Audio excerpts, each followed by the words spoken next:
If you correctly guess all the trap names in today's video, then you could win a surprise gift from me. Remember, only one lucky winner will be chosen. So let's start with the first trap to crush your opponent. So the game starts with e4, e5, knight f3 attacking the pawn, knight c6 defends it, bishop to c4, eyeing the weak f2 pawn, and now d6, protecting the e5 pawn as well as opening up the diagonal for the bishop, and now knight to c3 by white and bishop to g4 by black, pinning white's knight to the white's queen. White is not happy with this pin, so he plays h3, attacking the bishop. But the bishop here moves back to h5 and refuses to unpin white's knight. But that move black just played is a mistake, because white can now shock his opponent with a crazy sacrifice knight takes e5, double attacking the weak f2 pawn as well as allowing the opponent to capture his queen. And if here black wants to save his game, then the best move here is to capture this knight. But if he acts greedy and goes on capturing your queen, then he will immediately lose to bishop takes f7 check. King will move to e7, the only square, and now knight to d5 would be checkmate. Let's go back and see why capturing this knight was a better move over here. So after knight captures knight, queen captures bishop, knight captures bishop, you can now fork black's pieces with queen b5 check, checking the black king as well as attacking this undefended knight. Black will either block the check with c6 or queen to d7, or will either move the king to e7, in which case you can simply gobble up the knight and be up in material by 1 point. But at least black would have saved his game. So when the opponent offers you a free queen, don't be greedy. Here is trap number 2 to crush your opponent. This is so popular that even the kids know this. So if white is a complete beginner and plays a silly move like f3 or f4, weakening his king side diagonal, then you should get alert and immediately play either e6 or e5. Either of it will do. The idea is that we are opening the diagonal for the queen to attack white's king. And now if white is literally a fool to play g4 over here, then you can quickly mate him with the move queen to h4. The third trap involves luring our opponent by giving him a free knight. Let's have a look at it. e4, e5, knight f3 attacking the pawn, knight c6 defends it, bishop to b5 attacking our knight, but we simply ignore it and counter attack with knight to f6. White doesn't care about the pawn, he castles, and it totally makes sense, because now if we capture this pawn, then white can counter attack us with the move rook to e1. After the knight moves, he can regain his pawn back with the move knight takes e5. So therefore, white can afford to castle here without worrying about this pawn. And here black can now make white uncomfortable with the move knight to g4. The black knight has entered into white's territory, is eyeing some key squares in black's king side, and since white has just castled, he is not liking the idea this knight entering into white's king side territory. So most players end up here playing h3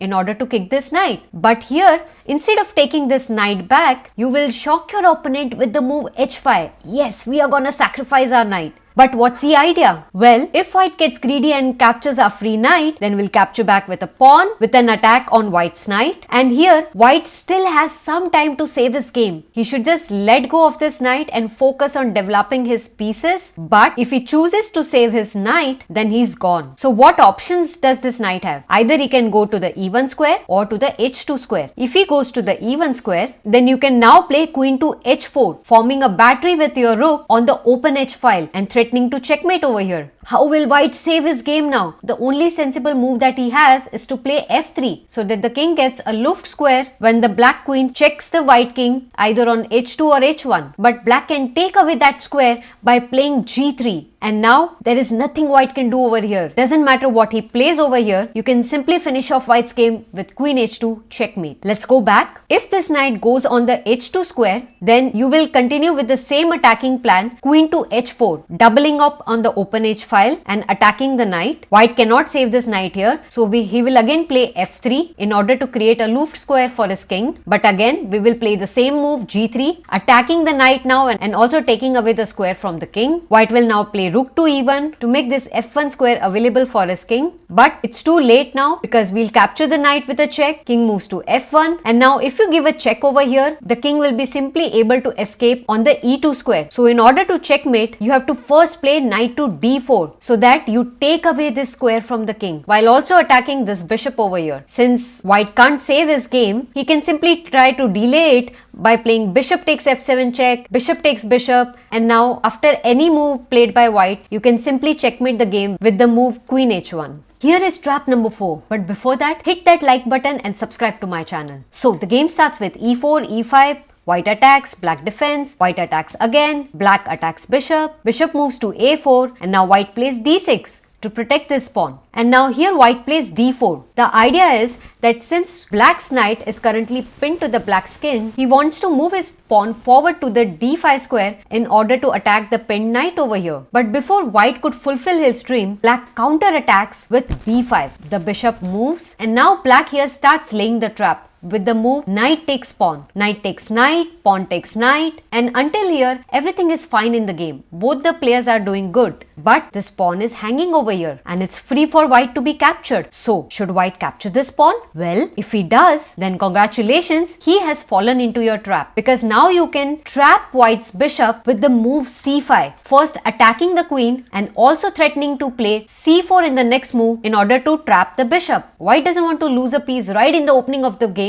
so he will try his best with the move queen to d5, not only creating a checkmate threat on the f7 square but also attacking the undefended rook on the a8 square. But black can simply defend both of these points with the move bishop to e6, counter-attacking the queen as well as providing defense to this rook in the corner with his queen. The queen can't go back, otherwise the bishop will get trapped. So white will play queen c6 check. And now don't make the mistake of blocking this check with your queen, otherwise you will lose your rook.